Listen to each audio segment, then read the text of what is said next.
Hi everyone, my name is Agatha, and I will be presenting a brief summary of the CDC report on an outbreak from August 2022. This is with respect to a pathogen known to be E. coli, more precisely Escherichia coli O157 and H7, with somatic antigen 157 and flagella antigen 7.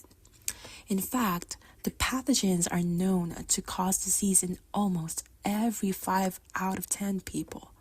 This outbreak raises major problems with public health and food safety, indicating effects that such incidences can have at society-wide levels across the country.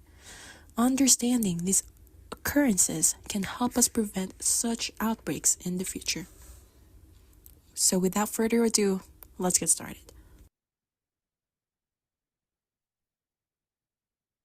Before we delve into the outbreak investigation, we're going to go over the overview of E. coli O157 and H7. It is actually a particular strain of E. coli, which is a bacterium causing severe intestinal disease. It can be differentiated from other E. coli by the production of a toxin that damages the lining of the intestinal wall, causing bloody diarrhea, also known as enterohemorrhagic E. coli infection.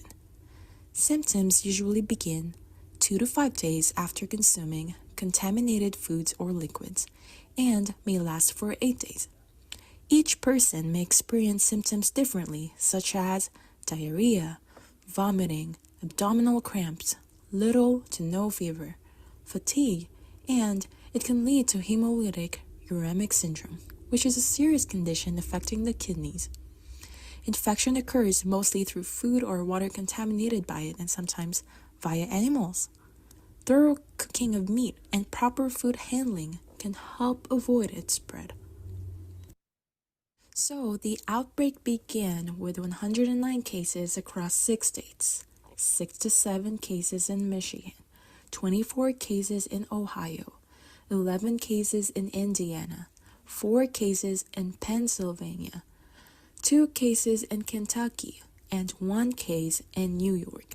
The affected population ranged in age from 1 to 94 years old, with a median age of 22 years old. Of the 109 cases, 48% required hospitalization, and 12 individuals developed hemolytic uremic syndrome. And fortunately, there were no reported deaths. When investigating the outbreak source, 84 patients were interviewed, and 70 of them reported eating at the same fast food chain. Of these, 68 patients provided detailed information, with 53 of them exposed to beef patties, and 46 of them having romaine lettuce on their sandwiches. This very detailed investigation, including traceback information on food histories, underscores the difficulty public health officials have in identifying sources of an outbreak because of the potential for cross-contamination and similar usage of ingredients. For the public health response, as part of the investigation of the outbreak, all the implicated restaurants were issued a notice, and suspected romaine lettuce was removed. It was a great example of quick response and clear communication in public health.